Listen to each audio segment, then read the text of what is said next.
Hurry up. জোরে বলো, that's a good one. জেগে উঠো, wake up. আনন্দ করো, cheer up. That's a good one. তুমি অনেক cheer up করতেছো। আচ্ছা, তুলে নাও, তুলে নেওয়া, pick up. আচ্ছা, বেড়ে উঠো, বেড়ে উঠো, right. হাল ছেড়ো না, don't, that's a good one, Palak. Don't give up. আচ্ছা, ডাক দাও, ডাক দাও, কি খবর? বন্ধুকে বলতো, হে হোয়াটস আপ, কি খবর? এটা সাধারণত বন্ধুকে বা ছোট কাউকে জিজ্ঞেস করতে পারো। স্যারকে সাধারণত এভাবে বলা ঠিক হবে না, রাইট? স্যারকে হোয়াটসঅ্যাপ বলবো না, স্যারকে বলবো না এই কি খবর দোস্ত, স্যারকে বলা যাবে? নো, এটা বন্ধুকে বলা যাবে, ছোট ভাইকে বলা যাবে। Hello dear students, how are you? I'm good. You know what? Today we are going to talk about up. আমরা কি নিয়ে কথা বলবো? আপ নিয়ে কথা বলবো। আজকে আমরা ইংরেজি ভার্বের সাথে 10টা ইউপি আপ যুক্ত করে 10টা সেন্টেন্স ব্যবহার করব এবং এই সেন্টেন্স গুলো কোন সিচুয়েশনে ব্যবহার করা যায় সেটা আমরা দেখব। So are you ready for that? So আমরা আজকে কয়টা আপের ব্যবহার দেখব? 10টা আপের ব্যবহার দেখব। So let's talk about up. So আমরা মনে করো দুজন ফ্রেন্ড হাঁটাহাঁটি করতেছে, একজন একটু লেট করে আসতেছে এবং সামনের জন খুব তাড়াহুড়ো করতেছে। সো সামনের জন পিছনের জনকে বলবে, এই তাড়াতাড়ি করো। কি বলবে? হ্যাঁ, তাড়াতাড়ি করো। এর ইংলিশ কি হবে? Hurry up. খুব তাড়াতাড়ি করে আসতে হবে। এবার আমরা বলবো, প্রেজেন্টেশনের সময় আমি তোমাদের অনেককে সামনে নিয়ে আসি, সেক্ষেত্রে অনেকে একটু মিয়াও মিয়াও স্টাইল, মানে হচ্ছে বিড়ালের মতো করে চুপিসারে কথা বলার চেষ্টা করো, রাইট? তখন আমরা স্যাররা কি বলি, তোমাকে জোরে কথা বলতে হবে আম্মু, জোরে কথা বলো, জোরে কথা বলো। অথবা তোমার ফ্রেন্ড তোমার সাথে কথা বলতেছে, একেবারে কি করে হুইসপারিং বা কানে কানে কথা বলতেছে, কিন্তু তুমি শুনতেছো না। তখন সেক্ষেত্রে আমরা তাকে জোরে কথা বলার জন্য কোন ইংলিশটা ব্যবহার করব? জোরে কথা বলো, স্পিক আপ, স্পিক আপ। জোরে কথা বলা ইংলিশ কি?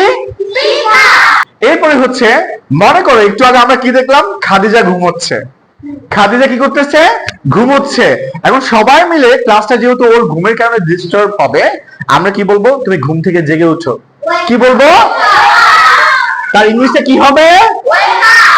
Wake up. কি বলবো? তোমাদের মধ্যে যদি কেউ ঘুমায়, তাহলে কি তোমরা লাঠি দিয়ে বাড়ি দিয়ে ঘুম থেকে উঠাবা, নাকি একটা ইংরেজি শব্দমালা বলে উঠাবা? ইংরেজি শব্দমালাগুলো কি হবে? কি হবে? সো আমি যদি ঘুমাই তাহলে আমাকে কিভাবে উঠাবা? মনে করো আমি ঘুমাচ্ছি, okay, hey sir wake up, hey sir wake up, right? That's a good one. আচ্ছা, এবার মনে করো তোমরা পরীক্ষায় অনেক ভালো রেজাল্ট করছো, এন্ড দেন আমি তোমাদেরকে বললাম তাহলে তোমরা আনন্দ করো। আনন্দ করা ইংলিশটা আমরা কিভাবে বলবো? cheer up. কি বলবো? cheer up. That's a good one. Thank you very much. I hope তোমরা ভালো রেজাল্ট করে cheer up করবা।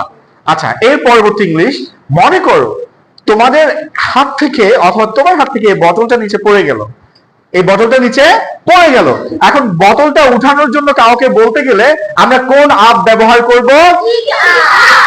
Pick up. পিক আপ মানে কি করা? তুলে নেওয়া। কোনো পড়ে যাওয়া জিনিস বা নিচে থাকা জিনিসকে উপরে উঠিয়ে নেওয়া ইংলিশ কি হবে? Pick up. কি হবে? Pick up.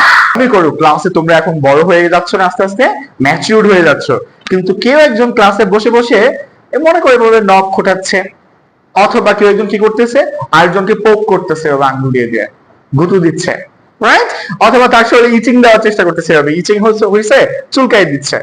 এটা ছোট বাচ্চাদের কাজ। তখন স্যার বলবে যে তুমি এত বাচ্চামি করতেছো কেন, ছেলে মানসিকতা করতেছো কেন, একটু বড় হও।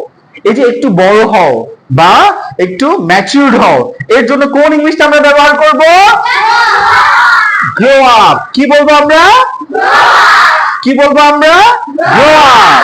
দ্যাট মিন্স তুমি একটু ম্যাচিউরড হও, বড় হও। বড় হওয়া ইংলিশটা কি সবাই বলো তো দেখি? Grow up. কি হবে? Grow up. আচ্ছা, এরপর দেখো তুমি আজকে একটা প্রতিযোগিতা হলো, যেমন লাস্ট আমাদের স্পেলিং বি প্রতিযোগিতা হয়েছে, রাইট? এই প্রতিযোগিতায় তোমাদের মধ্যে কেউ কেউ ফার্স্ট সেকেন্ড থার্ড হয়েছে। তো আমাদের ফার্স্ট কে ছিল? Rubaya. So Rubaya একটু দাঁড়াবা? Would you like to make a big round of applause for Rubaya? So এখন রুবাইয়া ফার্স্ট হয়েছে, বসো। আমাদের ফার্স্ট সেকেন্ড থার্ডে আমাদের আফসিন ছিল না, আমাদের নূর ছিল না, ওদের মন খারাপ হয়েছে একটু একটু, রাইট? এবং তারা আমাকে বারবার বলছে স্যার আরেকবার নেওয়া যায় কিনা, আরেকবার নেওয়া যায় কিনা। তখন আমি তাদেরকে বললাম যে তোমরা মন খারাপ করো না, সামনের ভোকেব চ্যালেঞ্জটা তোমরা অনেক ভালোভাবে করতে পারবা। এই যে মন খারাপ করো না, হাল ছেড়ো না, পরের বার জন্য আবার চেষ্টা করো, রাইট? নার্ভাস হবে না, পরের বার জন্য আবার চেষ্টা করো, হাল ছেড়ো না। এর ইংলিশটা আমরা কি বলতে পারি?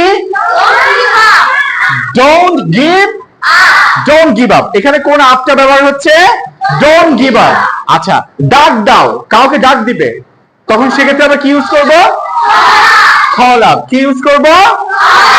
আচ্ছা, এবার বন্ধুর সাথে দেখা হয়েছে। কার সাথে দেখা হয়েছে? বন্ধুর সাথে। এবং বন্ধুকে বলবা, জিজ্ঞেস করবা, এই দোস্ত কি অবস্থা? এটা আমরা বলতে পারি হে ফ্রেন্ড হোয়াটস আপ। কি বলতে পারি? এখানে আরেকটা আপ ব্যবহার হয়েছে, সেটা হচ্ছে হোয়াটসঅ্যাপ। কি ব্যবহার হয়েছে? হোয়াটসঅ্যাপ। সো এক্ষেত্রে আমরা অনেকগুলো আপের ব্যবহার দেখলাম। Say bye to the camera, by.